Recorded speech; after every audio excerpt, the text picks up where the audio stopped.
Assalamualaikum warahmatullahi wabarakatuh. Perkenalkan, saya Ika Rahayu Nur Subistia, semester 5 dengan NIM 226151040, dan teman Saya Umi Nuri Nur Cahyati dengan NIM 226151049. Di sini kami akan menjelaskan terkait dengan metode jigsaw dengan materi teks anekdot.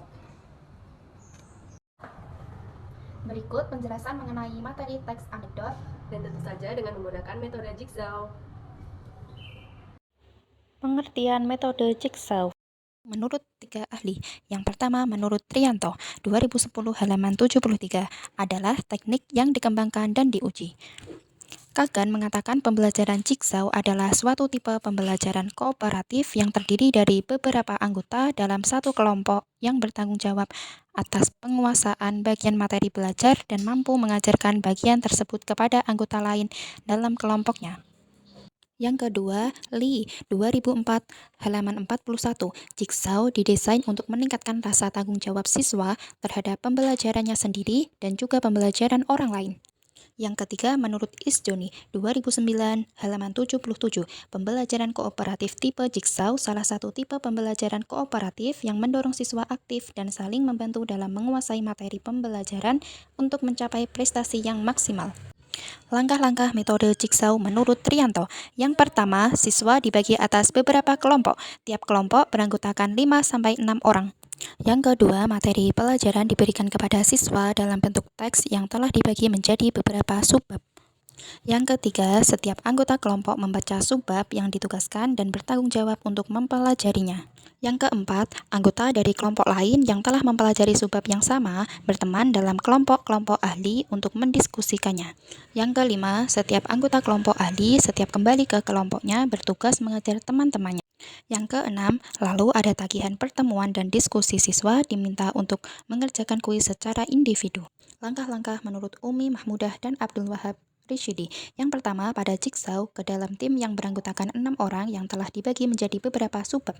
Yang kedua, setiap anggota tim membaca subbab yang telah ditugaskan, kemudian anggota dari tim yang berbeda yang telah mempelajari subbab yang sama dalam kelompok ahli untuk mendiskusikan subbab mereka. Yang ketiga, kemudian siswa kembali ke tim asal, mereka bergantian mengajar teman satu tim tentang subbab mereka. Kelebihan metode jigsaw bagi siswa. Yang pertama, meningkatkan partisipasi aktif siswa dalam proses pembelajaran sehingga siswa tidak hanya pasif atau mengandalkan teman saja, sehingga meningkatkan keterlibatan siswa dalam belajar.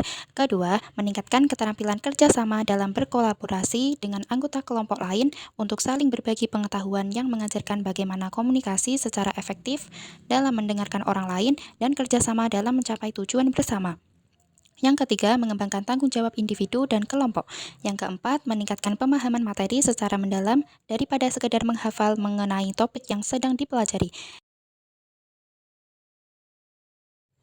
Kelebihan metode jigsaw bagi guru. Pertama, menghemat waktu dalam proses pembelajaran sehingga materi dapat disampaikan lebih cepat. Kedua, mengurangi tekanan dalam mengelola kelas. Guru tidak perlu terus-menerus memantau kelas secara ketat. Ketiga, meningkatkan kualitas pembelajaran aktif. Keempat, mengurangi ketergantungan siswa pada guru. Kelima, memupuk lingkungan belajar yang lebih inklusif. Kekurangan metode jigsaw bagi siswa.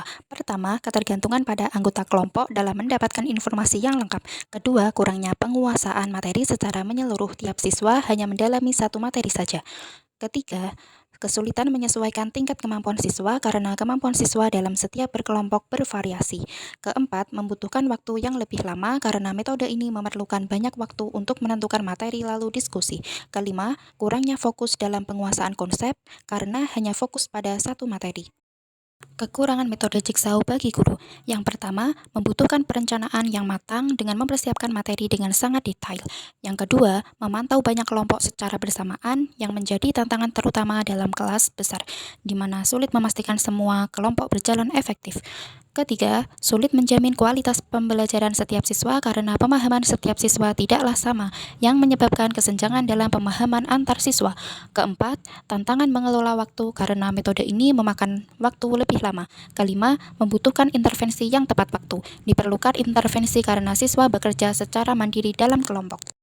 Alasan metode Jigsaw cocok untuk pembelajaran bahasa Indonesia dan cocok diterapkan di kelas. Yang pertama, bahasa Indonesia memiliki aspek membaca, menulis, berbicara, mendengarkan, dan menganalisis teks. Dengan metode Jigsaw, materi dapat dibagi ke dalam bagian-bagian spesifik. Kedua, bahasa Indonesia menekankan pada kemampuan berbicara dan berdiskusi. Tentu, metode Jigsaw menyediakan platform bagi siswa untuk mempraktikkan keterampilan ini. Ketiga, Jigsaw memberikan variasi dalam proses belajar, membuat siswa aktif dan bertanggung jawab atas pembelajaran mereka sendiri karena bahasa Indonesia terkadang terasa monoton karena hanya menggunakan metode ceramah. Keempat, metode Jigsaw memungkinkan siswa untuk saling bertukar pendapat, bekerja sama, dan menyatukan pandangan dalam mengkaji teks dan menyusun tulisan. Kelima, dalam pembelajaran bahasa Indonesia, khususnya aspek analisis teks sastra, metode Jigsaw sangat efektif.